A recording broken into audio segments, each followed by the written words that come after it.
Ministries.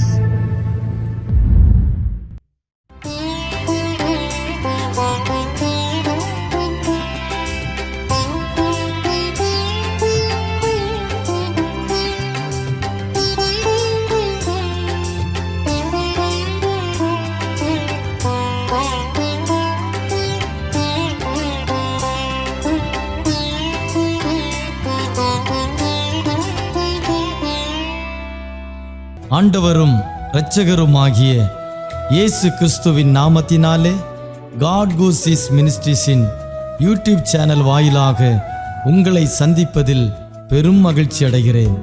இந்த புதிய நாளிலே தேவனாகிய கர்த்தர் நம்மை நினைத்து ஆசீர்வதிக்க விரும்புகிறார். கடந்த நாட்களிலெல்லாம் நம்மை பாதுகாத்து இந்த நாளுக்குள் பிரவேசிக்க நமக்கு இரக்கம் பாராட்டியிருக்கிற தேவாதி தேவனுக்கு ஸ்தோத்திரம் உண்டாவதாக.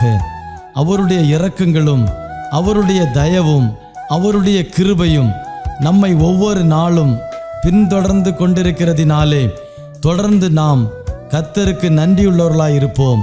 கர்த்தர் நமக்கு சொன்னவைகளையெல்லாம் நிச்சயம் நமக்கு செய்யத்தான் போகிறார். தேவன் செய்ய போகிற அதிசயமான காரியங்களை எதிர்நோக்கி காத்திருப்போம். நம்முடைய நம்பிக்கையிலே விசுவாசத்திலே உறுதியாய் நாம் தரித்திருப்போம். தேவனாகிய கர்த்தர் ஒவ்வொரு நாளும் நம்மோடு பேசும்படியாய் கொடுக்கிற ஒவ்வொரு வார்த்தைகளையும் பற்றி கொள்வோம். ஏனெனில் கர்த்தருடைய ஒவ்வொரு வார்த்தையிலும் ஜீவன் உண்டு.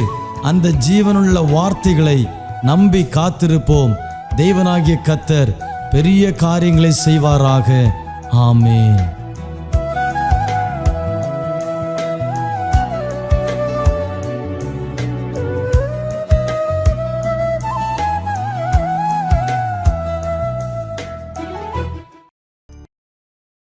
കർത്തരുടെ സ്തോത്രം.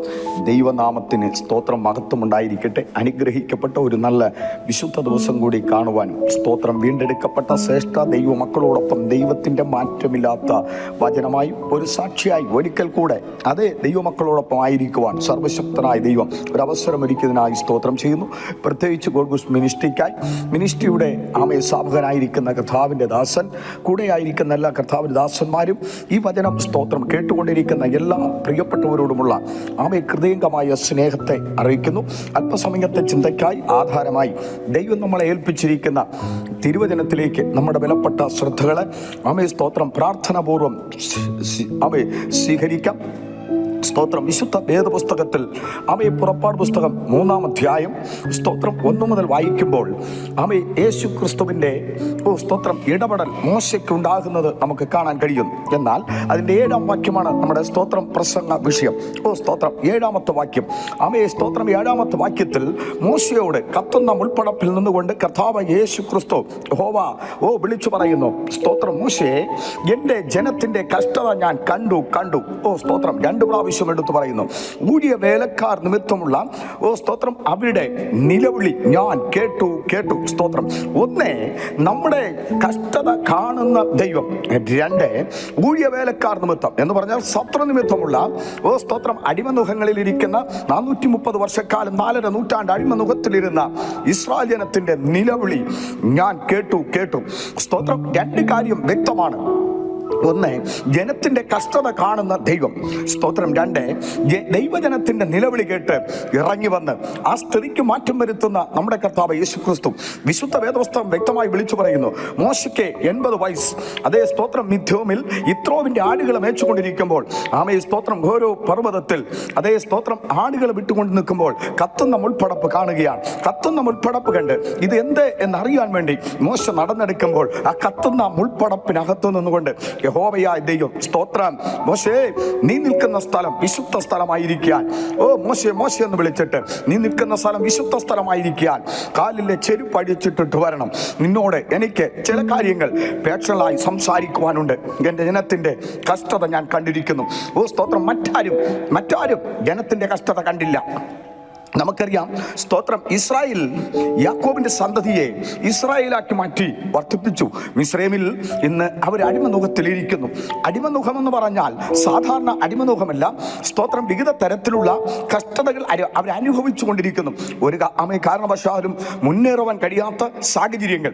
എത്രയോ കുടുംബങ്ങൾ, വ്യക്തികൾ ഇന്നും, സ്തോത്രം, അന്നും അതേ സ്തോത്രം, ഒരുപാട് അടിമനുഖത്തിലായിരിക്കുന്നു. ചിലവർ രോഗത്തിന്റെ അടിമനുഖത്തിലായിരിക്കുന്നു, ചിലവർ കടഭാരത്തിന്റെ അടിമനുഖത്തിലായിരിക്കുന്നു, ചിലവർ സ്തോത്രം കുടുംബത്തിനകത്ത് സമാധാനമില്ലാത്ത അടിമനുഖത്തിലായിരിക്കുന്നു. പലവിധമായ പ്രശ്നങ്ങളിൽപ്പെട്ട് ജീവിതമൊക്കെ തകർന്നിരിക്കുന്ന, നിലവിളിച്ചു കൊണ്ടിരിക്കുന്ന ഒരു നിലവിളിയുടെ ശബ്ദം നമുക്ക് വിശുദ്ധ വേദപുസ്തകത്തിൽ കാണാൻ കഴിയുന്നു.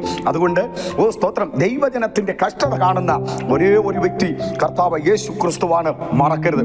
പുതിയ നിയമം ബൈബിളിൽ നമ്മൾ പഠിക്കുമ്പോൾ ദൈവജനത്തിന്റെ കഷ്ടത കാണുകയും കഷ്ടതയ്ക്ക് തക്കവണ്ണം നീക്കുപോക്ക് തരുന്ന ഒരു നല്ല കർത്താവിനെ നമുക്ക് കാണാൻ കഴിയുന്നു. നമുക്കറിയാം, യേശു ക്രിസ്തു സ്തോത്രം എരിഹോവിലൂടെ നടന്നു പോകുമ്പോൾ തിമ്നായിയുടെ മകനായ ബർത്തുമായി നിലവിളിക്കുകയാണ്. ആ നിലവിളിക്ക് സ്തോത്രം തന്റെ കൂടെ ആയിരിക്കുന്ന യേശുവിന്റെ ശിഷ്യന്മാർ പോലും അത് സ്തോത്രം അതിനെ ശ്രദ്ധിക്കാതെ പോകുമ്പോൾ, കൂടെ ആയിരിക്കുന്ന പുരുഷാരം ശ്രദ്ധിക്കാതെ പോകുമ്പോൾ സ്തോത്രം, യേശുവേ ദാവീദ് പുത്ര, നീ എന്നോട് മനസ്സറിയണമേ എന്ന് പറഞ്ഞ് സ്തോത്രം തിമ്നായിയുടെ മകനായ ബർത്തുമായി നിലവിളിക്കുന്നു. ആ നിലവിളി കേട്ടുകൊണ്ട് യേശു തിരിഞ്ഞു നിന്നു. യേശു തിരിഞ്ഞു നിന്നിട്ട് അവനെ കൂട്ടിക്കൊണ്ടുവരുവാൻ പറഞ്ഞു. അവനെ കൂട്ടിക്കൊണ്ടുവരുമ്പോൾ യേശു ചോദിച്ചു, ഞാൻ നിനക്ക് എന്ത് ചെയ്തു തരണം? റബ്ബൂനി, എനിക്ക് കാഴ്ച പ്രാപിക്കണം. അവന് തത്സമയത്ത് കാഴ്ച കൊടുക്കുവാനിടയായി. ആരൊക്കെ ദൈവസേനയിൽ നിലവിളിച്ചിട്ടുണ്ടോ അവരുടെ സ്ഥിതിക്ക് ദൈവം മാറ്റം വരുത്തിയിട്ടുണ്ട്. പ്രത്യേകിച്ച് ശ്രദ്ധിക്കണം, ദൈവമക്കളായിരിക്കുന്ന ഈ നാളുകൾ വചനം ശ്രദ്ധിച്ചുകൊണ്ടിരിക്കുന്ന ദൈവമക്കളെ വിടുവിക്കുവാൻ നിലവിളിക്കുന്നത് പലവിധമായ നിലവിളിയുണ്ട്. ഇരമ്യാവിന്റെ പുസ്തകം നമ്മൾ പഠിക്കുമ്പോൾ ഇരമ്യാവ് നിലവിളിക്കുകയാണ്. ഇരമ്യാവിനോട് ദൈവം ഇറങ്ങിച്ചെന്നിട്ട് പറയുന്നു, നീ എന്നെ നോക്കി നിലവിളിക്കാം. സാഹചര്യങ്ങൾ നോക്കിയല്ല, നിന്റെ തകർച്ച നോക്കിയല്ല, രാജ്യത്തെ നോക്കിയല്ല, രാജ്യത്തെ ഭരണ സംവിധാനങ്ങൾ നോക്കിയല്ല, വിടുവിക്കുവാൻ കഴിയാത്ത, രക്ഷിക്കുവാൻ കഴിയാത്ത സ്തോത്രം ആരെയും നോക്കി നാം നിലവിളിക്കരുത്, നാം കരയരുത്. സ്തോത്രം, കരയുന്നുവെങ്കിൽ ദൈവസന്നിൽ കരയുക, നിലവിളിക്കുന്നുവെങ്കിൽ ദൈവസന്നിൽ നിലവിളിക്കുക. യേശുവേ, നീ എന്നെ രക്ഷിക്കണമേ, എൻ്റെ കുടുംബത്തെ രക്ഷിക്കണമേ, എൻ്റെ കുഞ്ഞുങ്ങളെ രക്ഷിക്കണമേ. ഇന്നിരിക്കുന്ന സ്തോത്രം സാഹചര്യത്തിൽ നിന്ന്, ഇന്നിരിക്കുന്ന പലവിധമായ രോഗങ്ങളോ ദുഃഖങ്ങളോ പ്രയാസങ്ങളോ വേദനകളോ ഒറ്റപ്പെട്ട അനുഭവങ്ങളോ കണ്ണുനീരോ ആ അനുഭവങ്ങളിൽ നിന്ന് ദൈവം എന്നെ വിടുവിക്കണമേ, എൻ്റെ കുടുംബത്തെ വിടുവിക്കണമേ എന്ന് ആരൊക്കെ ഈ ദിവസങ്ങൾ ദൈവത്തോട് ദൈവസന്നിധിയിൽ നിന്ന് നിലവിളിക്കുന്നു, അവരെ വിടുവിക്കുവാൻ സ്വർഗത്തിലെ ദൈവം, സ്വർഗത്തിൽ അടങ്ങിയിരിക്കുന്ന ദൈവമല്ല, ദൈവത്തിന്റെ സ്വഭാവത്തെ ദൈവം വെളിപ്പെടുത്തുകയാണ്. ദൈവത്തിന്റെ ഇടപെടൽ ശക്തമായി അവിടെ വ്യാപരിക്കുകയാണ്. മോശേ, എൻ്റെ ജനത്തിന്റെ കഷ്ടത ഞാൻ കണ്ടു. സ്തോത്രം, ഒരുപക്ഷെ അപ്പൻ നമ്മുടെ കഷ്ടത കണ്ടു കാണില്ല, അമ്മ നമ്മുടെ കഷ്ടത കണ്ടു കാണില്ല. സ്തോത്രം, അവരൊക്കെ നോക്കുമ്പോൾ സ്വാഭാവികമായൊരു ജീവിതം നയിച്ചു പോകുന്നു. അവർക്ക് നമ്മുടെ ഹൃദയത്തിന്റെ വേദനയോ നാം അനുഭവിക്കുന്ന കഷ്ടതകളോ ശരിയായിട്ട് അങ്ങോട്ട് സ്തോത്രം മനസ്സിലാക്കുവാൻ, ധരിപ്പാൻ കഴിയാത്ത സാഹചര്യങ്ങളായിരിക്കും. പക്ഷേ ദൈവം നമ്മുടെ കഷ്ടത കാണുന്ന ദൈവമാണ്. നമ്മുടെ കഷ്ടത കണ്ടിട്ട് മാറി നിൽക്കുന്ന സ്തോത്രം അകന്നു നിൽക്കുന്ന ഒരു ദൈവത്തെ അല്ല ഞാനും നിങ്ങളും ഈ ദിവസങ്ങളിൽ ആരാധിക്കുന്നത്. ആ കർത്താവ് സ്തോത്രം തന്റെ ജനത്തിന്റെ കഷ്ടത കണ്ടു. ഊഴിയ വേലക്കാർ നിമിത്തമുള്ള അവരുടെ സ്തോത്രം നിലവിളി ഞാൻ കേട്ടു. മോശേ, അതുകൊണ്ട് അവരെ എനിക്ക് രക്ഷിക്കണം, നീ അവരെ രക്ഷിപ്പാൻ കടന്നു പോകണം. 80-ാമത്തെ വയസ്സിൽ മോശയോട് ഈ ശബ്ദം കേൾക്കുമ്പോൾ മോശ പല വിമിഷ്ടങ്ങൾ പറഞ്ഞുവെങ്കിലും ഒടുവിൽ സ്തോത്രം മോശ സമ്മതിക്കുകയാണ്. എന്തിനെ? ജനം കഷ്ടതയിലിരിക്കുന്ന ജനത്തെ വിടുവിക്കുവാൻ ദൈവത്തിന്റെ സ്തോത്രം ഇടപെടൽ അവിടെ വ്യാപരിക്കുകയാണ്. സ്തോത്രം ഫറവോനും സൈന്യവും ശക്തമായി ഇസ്രായേലിനെ ഉപദ്രവിച്ചു കൊണ്ടിരിക്കുമ്പോൾ, അവിടെ തലമുറയെ ഉപദ്രവിച്ചു കൊണ്ടിരിക്കുമ്പോൾ, ദേശത്തിൽ നിലവിളി ഉയർന്നുകൊണ്ടിരിക്കുമ്പോൾ, ഓരോ ഇസ്രായേലിന്റെ ഓരോ അബ്രാഹിന്റെയും കുടുംബത്തിനകത്ത് നിലവിളി ഉയർന്നുകൊണ്ടിരിക്കുമ്പോൾ, ആ നിലവിളിക്ക് ഒരു സ്തോത്രം എന്നേക്കുമായി ഒരു ഫുൾ സ്റ്റോപ്പ് ഇട്ട് അതിനെ മാറ്റം വരുത്തുന്ന ദൈവത്തിന്റെ ഇടപെടൽ മിസ്രൈമിൽ ഉറങ്ങിച്ചെല്ലുകയാണ്. സ്തോത്രം, ഇന്ന് കാലം ഈ വചനം ആരെങ്കിലും വേദനയോടെ ദുഃഖകരമായ അനുഭവത്തിൽ ഒരുപക്ഷെ ഒരു കിടക്കയിൽ കിടന്നോ, ഒരു സ്തോത്രം ഒരു യാത്രയിലോ സ്തോത്രം ഒരു ചർച്ചിനകത്തോ വീട്ടിനകത്തോ ഇരുന്ന് വചനം കേൾക്കുന്ന പ്രിയപ്പെട്ടവർ ഓർക്കണം, സ്തോത്രം ഈ ദിവസങ്ങളിൽ നമ്മുടെ കഷ്ടത യഥാർത്ഥമായി കാണുന്ന സ്തോത്രം നമ്മുടെ കർത്താവ് നമ്മുടെ കഷ്ടതയിൽ കാണുന്ന മാത്രമല്ല ഇറങ്ങി വരും. നാം നിലവിളിക്കുന്നുവെങ്കിൽ യേശുവേ നീ എന്നെ വിടുവിക്ക എന്ന് നിലവിളിക്കുമ്പോൾ കണ്ണുനീരോട് നമ്മുടെ പാവങ്ങളെ ഏറ്റുപറഞ്ഞ് നമ്മുടെ നമ്മുടെ കുറവുകളെ ദൈവസ്ഥാനിൽ സമർപ്പിച്ച് നാം പ്രാർത്ഥിച്ച് ദൈവത്തോട് നിലവിളിക്കുമെങ്കിൽ ആമയെ സ്തോത്രം ഏത് വിഷയത്തിലും ദൈവം ഇറങ്ങി വന്ന് ആ വിഷയത്തിനകത്ത് ഒരു വലിയ സ്തോത്രം നീക്കുപോക്ക് തരാൻ, ഒരു വലിയ മാറ്റം തരുവാൻ, ഒരു വലിയ വിടുതൽ തരുവാൻ, ഒരു വലിയ ദൈവപ്രവൃത്തി വെളിപ്പെടുവാൻ, ഒരു വാഗ്ദത്തത്തെ തരുവാൻ കഴിവുള്ള കർത്താവായ യേശു ക്രിസ്തു ഈ പൽക്കാലം നമ്മുടെ നടുവിൽ ഇറങ്ങി വന്നിട്ടുണ്ട്. ഓ സ്തോത്രം. അതുകൊണ്ട് ആമയെ സ്തോത്രം തിമായിയുടെ മകൻ വ്യർത്ഥമായി മാത്രമല്ല നിലവിളിച്ചത്. സ്തോത്രം അനേകർ പുതിയ നിയമത്തിൽ നിലവിളിക്കുകയാണ്. നയീൻ എന്ന പട്ടണത്തെ കുറിച്ച് പഠിച്ചാൽ ഓ സ്തോത്രം യേശു ക്രിസ്തു പട്ടണവാതിൽക്കൽ എത്തിയപ്പോൾ പട്ടണത്തിന്റെ അകത്തുനിന്ന് പുറത്തേക്ക് ഇതാ സ്തോത്രം വിധവയുടെ മകൻ മരിച്ചു, അവനെ സ്തോത്രം മറവ് ചെയ്യാൻ കൊണ്ടുവരുന്നു. ഒരു നിലവിളി ഇവിടെ ഉയർന്നുകൊണ്ടിരിക്കുന്നു. ആ വിധവയോട് ദൈവം പറഞ്ഞു, നീ കരയണ്ട. ഓ സ്തോത്രം, നീ കരയണ്ട. നിന്റെ കഷ്ടത, നിന്റെ സ്തോത്രം നഷ്ടം നികത്താൻ എന്റെ യേശു കടന്നു വന്നിട്ടുണ്ട്. ആ മഞ്ചലത്തിൽ തൊട്ടു. ഓ സ്തോത്രം, യുവാവേ എഴുന്നേൽക്ക എന്ന് പറഞ്ഞു. നിലവിളി അവിടെ നിലച്ചു. ലൂക്കോസിന്റെ സുവിശേഷം 7 വിളിച്ചു പറയുന്നു, ഓ സ്തോത്രം, ഒരു നല്ല പ്രവാചകൻ എഴുന്നേറ്റിരിക്കുന്നു എന്ന് പറഞ്ഞ് ആമേൻ ദൈവത്തെ ശക്തമായി അവർ മഹത്വപ്പെടുത്തുവാൻ ഇടയായി. അങ്ങനെയാണെങ്കിൽ സ്തോത്രം ഈ ദിവസങ്ങളിൽ ദൈവത്തിന്റെ ഇടപെടൽ, ഓ സ്തോത്രം, നിലവിളിക്കുന്ന ആമേ സ്തോത്രം, ഓ കഷ്ടത അനുഭവിക്കുന്ന ദൈവമക്കളുടെ ഇടയിൽ ഉണ്ട് എന്നുള്ളതിന് മാറ്റമില്ല. ആരൊക്കെ ദൈവസന്നിധിയിൽ ഈ ദിവസങ്ങളിൽ ആമേ കഷ്ടത അനുഭവിക്കുന്നുണ്ടോ, വേദന അനുഭവിക്കുന്നുണ്ടോ, അത് അധികം കാലം പിന്തുടരുവാൻ, അത് അധികം കാലം നിലനിൽക്കുവാൻ അനുവദിക്കുന്ന ദൈവമല്ല. അതിനൊക്കെ ഒരു ഫുൾ സ്റ്റോപ്പ് ഇട്ടുകൊണ്ട് നിന്നെ ഒരു പുതിയ തലത്തിലേക്ക്, നിന്റെ ഒരു കുടുംബത്തെ പുതിയ തലത്തിലേക്ക്, നിന്റെ തലമുറയെ ഒരു പുതിയ തലത്തിലേക്ക്, നിന്റെ ജോലിയെ, ഓ സ്തോത്രം, നിന്റെ ഭവനത്തെ, ആമേ നിന്റെ സയേത്, ഓ സ്തോത്രം, ഇരുളടഞ്ഞ സാഹചര്യത്തെയും ഉയർത്താൻ കഴിവുള്ള കർത്താവ് ഇന്ന് സ്തോത്രം ഈ കഷ്ടത, നീ അനുഭവിക്കുന്ന കഷ്ടത ആരും കണ്ടില്ലെങ്കിലും ഓ സ്തോത്രം യഹോവയായ ദൈവം യേശു കർത്താവ് നിന്റെ കഷ്ടത കാണുന്നുണ്ട്. യേശു കർത്താവ് ഓ നിന്റെ നിലവിളി കേൾക്കുന്നുണ്ട്. ആമേൻ. നിന്റെ നിലവിളി കേട്ടുകൊണ്ട് കർത്താവ് ഇറങ്ങി വരും, നിശ്ചയമായും ഇറങ്ങി വരും. നീ മരണക്കിടക്കയിൽ നിന്ന് മാറ്റി വിരിച്ചു എന്ന് ദാവീദ് 40-ാം സങ്കീർത്തനത്തിൽ ആമേ പറഞ്ഞതുപോലെ തന്റെ ദീനക്കിടക്കയിലായിരുന്ന ദാവീദിനെ താൻ ആമയെ സ്തോത്രം കൊട്ടാരത്തിനകത്തിരുന്നു കൊണ്ട് നിലവിളിച്ചു. എല്ലാവരും വിധി എഴുതുകയാണ്. ഇനി ദാവീദ് സ്തോത്രം പുറത്തു വരില്ല. ആ നിലകളിൽ ദൈവം ദാവീദിനെ പുറത്തു കൊണ്ടുവന്ന് സ്ഥിതിക്ക് മാറ്റം വരുത്തി. ഇസ്രായേലിന്റെ നിലവിളി കേട്ടുകൊണ്ട് ആമയെ അവര് ഊഴിയവേലക്കാർ നിമിത്തമുള്ള അടിമനുഖങ്ങളിൽ നിന്ന് അവരെ വിടുവിച്ച് ഓ സ്തോത്രം ദൈവം വാഗ്ദത്ത കനാനിൽ എത്തിച്ചുവെങ്കിൽ വിശ്വസിക്കുക, ദൈവത്തിന്റെ മഹത്വം കാണും നിശ്ചയം. ഈ ദിവസങ്ങളിൽ ആമയെ നാം ആയിരിക്കുന്ന ഏത് അടിമനുഖമാകട്ടെ, ഏത് കഷ്ടതയാകട്ടെ, ഏത് പ്രതിസന്ധിയാകട്ടെ, ഏത് വേദനയാകട്ടെ, ഏത് ഇല്ലായ്മയുടെ അനുഭവമാകട്ടെ, ആമേ ആ ദുഃഖകരമായ അനുഭവത്തിൽ നിന്ന് സ്വർഗത്തിൽ ദൈവം ഓ നാം സ്തോത്രം കഷ്ടതയിൽ നിന്ന്, ആ കഷ്ടതയിൽ നിന്ന്, ആ നിലവിളിയിൽ നിന്ന് വിടുവിച്ച് മഹത്വപ്പെടുത്തും എന്ന് നമ്മൾ വിശ്വസിക്കുമെങ്കിൽ ദൈവകരം ഈ പകൽക്കാലം ഈ വചനം കേട്ടുകൊണ്ടിരുന്ന എല്ലാ ദൈവമക്കളും ഇറങ്ങി വന്ന് അവരുടെ കുടുംബങ്ങളിൽ ഇറങ്ങി വന്ന് അവരുടെ തലമുറയിൽ ഇറങ്ങി വന്ന് അവരായിരിക്കുന്ന സാഹചര്യത്തിൽ ഇറങ്ങി വന്ന് അതിന് വിടുവിച്ച് പുറത്തു കൊണ്ടുവരുമെന്ന് എന്നെ ഒരു ഉയർന്ന നിലയിലെത്തിക്കുവാൻ ദൈവം തൻ്റെ പരിശുദ്ധാത്മാവിനാൽ സഹായിക്കട്ടെ എന്ന് പ്രാർത്ഥിച്ചുകൊണ്ട് ഒരു നിമിഷം ഈ കണ്ണുകൾ അടയ്ക്കാം. ആമേ സ്തോത്രം. നല്ല കർത്താവേ, ഞങ്ങളെ കേൾപ്പിച്ച നല്ല ആലോചനകൾക്കായി സ്തോത്രം ചെയ്യുന്നു. മിനിസ്ട്രിയുടെ പ്രവർത്തനങ്ങളെയും ദൈവം വിശാലപ്പെടുത്തണം. യേശുവേ സ്തോത്രം.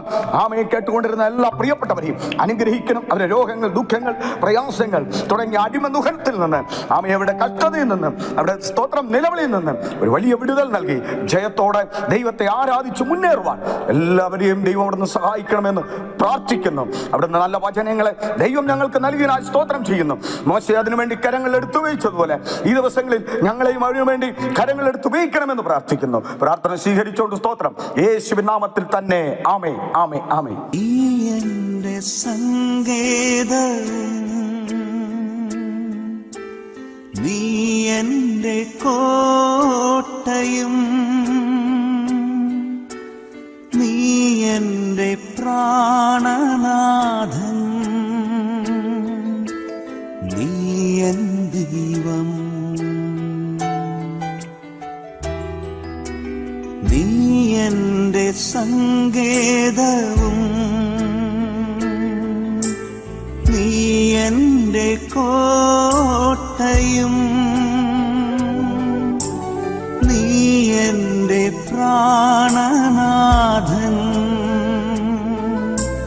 നീ എൻ ദൈവം. ആരാധിക്കും ഞാൻ പൂർണ്ണ ഹൃദയമോടെ, തേടും നിൻ മുഖം ജീവകാലമെല്ലാം, സേവിച്ചിടും ഞാൻ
രക്ഷകനും നീ എൻ്റെ വൈദ്യനും നീ എൻ്റെ ആലംബവും നീ എൻ ദൈവം നീ എൻ്റെ രക്ഷകനും നീ എൻ്റെ വൈദ്യനും നീ എൻ്റെ ആലംബവും നീ എൻ ദൈവം ആരാധിക്കും ഞാൻ പൂർണ്ണ ഹൃദയമോടെ തേടും നിൻ മുഖം ജീവകാലമെല്ലാം സേവിച്ചിടും ഞാനൻ സർവവുമായി അടിയനിതാ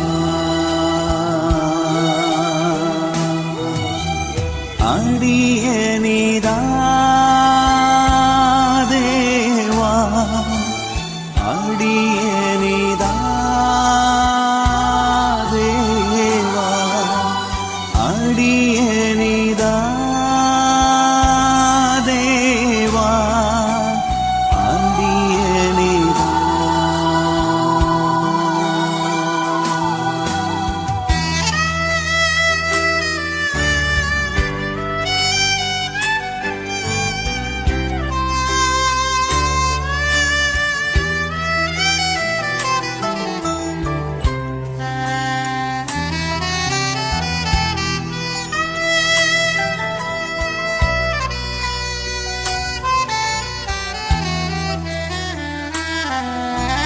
നീ എൻ്റെ പാലകനും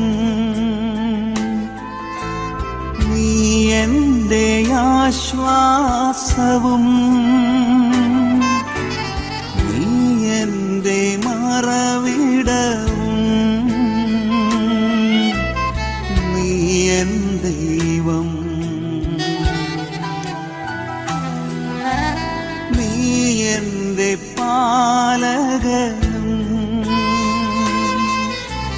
നീ എൻ്റെ ആശ്വാസവും നീ എൻ്റെ മറവിടവും നീ എൻ ദൈവം ആരാധിക്കും ഞാൻ പൂർണ്ണ ഹൃദയമോടെ തേടും നിൻ മുഖം ജീവകാലമെല്ലാം സേവിച്ചിടും ഞാനൻ സർവവുമായി അടിയനിതാ ആരാധിക്കും ഞാൻ പൂർണ്ണ ഹൃദയമോടെ തേടും നിൻ മുഖം ജീവകാലമെല്ലാം സേവിച്ചിടും ഞാനൻ